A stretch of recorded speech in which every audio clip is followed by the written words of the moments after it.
जय श्री राम दोस्तों। कैसे हैं आप सब लोग। आशा करता हूँ अच्छे होंगे, स्वस्थ होंगे। आज की वीडियो में हम बताएंगे दोस्तों आपको कि जो नाम जापक होते हैं या जो व्यक्ति नाम जप करते हैं या किसी भी प्रकार की साधना करते हैं, उनको ऐसे कौन से 5 कार्य हैं जिनका त्याग कर देना चाहिए। इसी विषय में मैं आज की वीडियो में आपको जानकारी दूंगा दोस्तों आपके कोई भी इष्ट देव हो, चाहे भगवान शिव हो, माँ दुर्गा हो, भगवान गणेश हो, भगवान श्री राम हो, हनुमान जी महाराज हो, कोई भी इष्ट देव आपके हो जिनका नाम जाप आप करते हो या मंत्र जाप आप करते हो या साधना करते हो, चाहे आप आसन पर बैठकर जाप करते हो या चाहे चलते फिरते करते हो, तो इन 5 कार्यों को आपको अवश्य त्यागना चाहिए। इनको त्यागने से आपको अपने नाम जप में, साधना में प्रगति मिलेगी, आपको आध्यात्मिक क्षेत्र में गति मिलेगी और उस साधना से जुड़े हुए जो आध्यात्मिक अनुभव है वह भी आपको प्राप्त होंगे। यदि इन 5 कार्यों का आप त्याग नहीं करेंगे, हालांकि अधिकांश जितने नाम जापक होते हैं उनमें नाम जप का प्रभाव इतना अधिक आ जाता है कि यह सारे दुर्गुण स्वयं ही उनसे छूट जाते हैं। पर फिर भी कई व्यक्तियों को इस विषय की गंभीर जानकारी नहीं है और कई व्यक्तियों का प्रश्न है कि कौन सी बातें हैं जिनका ध्यान हमको नाम जप के समय या साधना के समय रखना चाहिए। मैं आशा करता हूं कि ऐसे साधक जिन्होंने अभी अभी नाम जप करना शुरू किया है उनका यह वीडियो उचित मार्गदर्शन करेगा। सबसे पहला कार्य है दोस्तों कुसंगति का त्याग, अर्थात व्यक्ति को बुरी संगति का पूर्ण रूप से त्याग कर देना चाहिए। और अगर आपसे यह नहीं हो पा रहा है तो आप जो सज्जन व्यक्ति होते हैं उनकी संगत करने लग जाओ। अर्थात यदि आप किसी लकीर को छोटी नहीं कर पा रहे हैं तो उसके समकक्ष वाली लकीर को बड़ा कर दीजिए। मतलब आप चाह तो रहे हैं बुरी संगति का त्याग करना, लेकिन आप त्याग नहीं कर पा रहे हैं, बुरी संगति से निकल नहीं पा रहे हैं, तो उसका उल्टा कार्य आपको करना है। आप अच्छे लोगों का संग करना प्रारंभ कर दीजिए। जो आध्यात्मिक प्रवृत्ति के व्यक्ति हैं उनके साथ आपको उठना बैठना प्रारंभ कर देना चाहिए, तो धीरे धीरे आपकी कुसंगति छूट जाएगी। इसके लिए आपको कुछ ना कुछ स्वयं प्रयास करना ही पड़ेगा दोस्तों।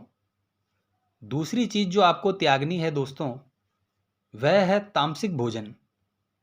इसके विषय में भगवान श्री कृष्ण ने गीता में कहा है कि देहधारी जीव द्वारा अर्जित गुणों के अनुसार उसकी श्रद्धा 3 प्रकार की हो सकती है, या तो सतोगुणी या रजोगुणी या फिर तमोगुणी। यह संसार भी इन तीनों गुणों से मिलकर बना है दोस्तों। इन्हीं के मिश्रण से यह संसार बना हुआ है। तो भोजन भी जाहिर सी बात है दोस्तों कि सात्विक होगा या राजसिक होगा या तामसिक होगा। सबको ही पता है कि तामसिक भोजन क्या होता है, इसको ज़्यादा डिटेल में बताने की आवश्यकता नहीं है।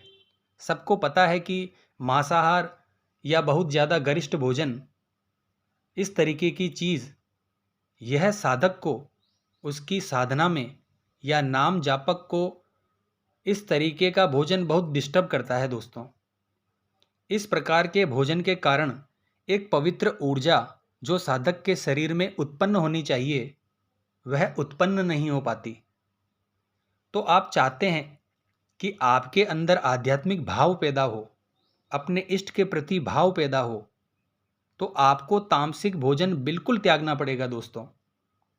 क्योंकि भोजन का हमारे मन पर और हमारे शरीर पर और इसके अलावा हमारे विचारों पर बहुत गहरा असर होता है। इसीलिए व्यक्ति को चाहिए कि वह अपने खान पान को सात्विक बनाए। इसीलिए भोजन व्यक्ति को बहुत पवित्र और सात्विक रखना चाहिए और व्यक्ति को भोजन थोड़ा थोड़ा कम करना चाहिए ताकि उसको नाम जप में, मंत्र जाप में या उसकी साधना में उसको किसी भी प्रकार की परेशानी ना हो। अब तीसरा कार्य है दोस्तों, जो एक साधक को त्याग देना चाहिए, वह है आलस्य और प्रमाद का त्याग। क्योंकि दोस्तों, आपको साधना में निरंतर प्रयासरत रहना है। साधना कोई एक दिन का खेल नहीं है। आध्यात्मिक और भगवत प्राप्ति वाले कार्य में आलस और प्रमाद की कोई जगह नहीं है। तो व्यक्ति को चाहिए कि जिस भी प्रकार की वह साधना कर रहा है या मंत्र जाप कर रहा है या नाम जप कर रहा है, तो आलस्य और प्रमाद को उसके ऊपर हावी ना होने दे। और नियमित रूप से जो आपने एक निश्चित समय बना रखा है साधना करने का, उसको आपको निरंतर करना है। उसमें किसी भी प्रकार का आलस और प्रमाद आपको बिल्कुल भी नहीं करना है दोस्तों, ध्यान रखें। चौथी चीज जो है दोस्तों, वह है असंयमित आचरण का त्याग। यानी व्यक्ति को अपने आप को एक चरित्रवान व्यक्ति बनाना चाहिए। क्योंकि दोस्तों, एक अच्छा चरित्र इस संपूर्ण सृष्टि का एक पवित्र धन है।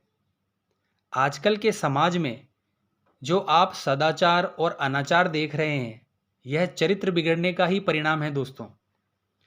तो जब सांसारिक कार्यों में हम दूसरों से इसकी अपेक्षा करते हैं, तो भगवत प्राप्ति का कार्य एक अच्छे चरित्र के बिना कैसे संभव है दोस्तों।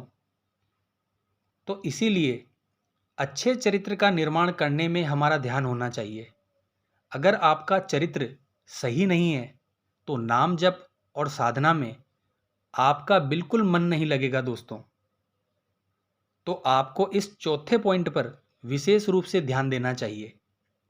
आखिरी बात है दोस्तों, जो नाम जापक को त्याग देनी चाहिए, वह है हिंसा का त्याग।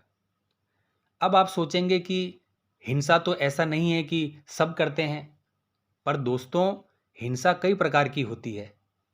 एक मानसिक हिंसा भी होती है, एक वाणी से संबंधित हिंसा भी होती है, और शारीरिक हिंसा भी होती है। अगर आप किसी को मार रहे हैं या प्रताड़ित कर रहे हैं या किसी को परेशान कर रहे हैं, तो वह हिंसा ही कहलाती है दोस्तों। मनुष्य का स्वभाव नहीं है कि वह जीव को मारे, क्योंकि मनुष्य को बुद्धि और विवेक ईश्वर ने प्रदान किया है, जो और किसी जीव को ईश्वर ने नहीं दिया है दोस्तों। इसीलिए आपको किसी भी व्यक्ति की आत्मा को दुख नहीं देना है, उसे कष्ट नहीं पहुंचाना है, किसी भी जीव जंतु पक्षी को कष्ट नहीं देना है। मूल बात यही है दोस्तों कि यदि आप नाम जप कर रहे हैं या किसी भी प्रकार की साधना कर रहे हैं और आप चाहते हैं कि आपको आध्यात्मिक अनुभव हो और आप आध्यात्मिक क्षेत्र में आगे बढ़ें, तो आपको किसी भी प्रकार की हिंसा से बचना चाहिए। वाणी संबंधी हिंसा, विचारों संबंधी हिंसा और भौतिक हिंसा, जो किसी भी प्राणी जीव जंतुओं से संबंधित होती है, इससे आपको बचना चाहिए। इससे क्या होगा दोस्तों, आपके अंदर सात्विक गुणों का प्रादुर्भाव उत्पन्न होगा और आप बहुत ही कम प्रयास से अपनी साधना में सफल हो पाएंगे और आगे चलकर आपको अपनी साधना में अच्छे अनुभव प्राप्त होंगे। तो इस प्रकार से इन चीज़ों का आपको त्याग करना है दोस्तों।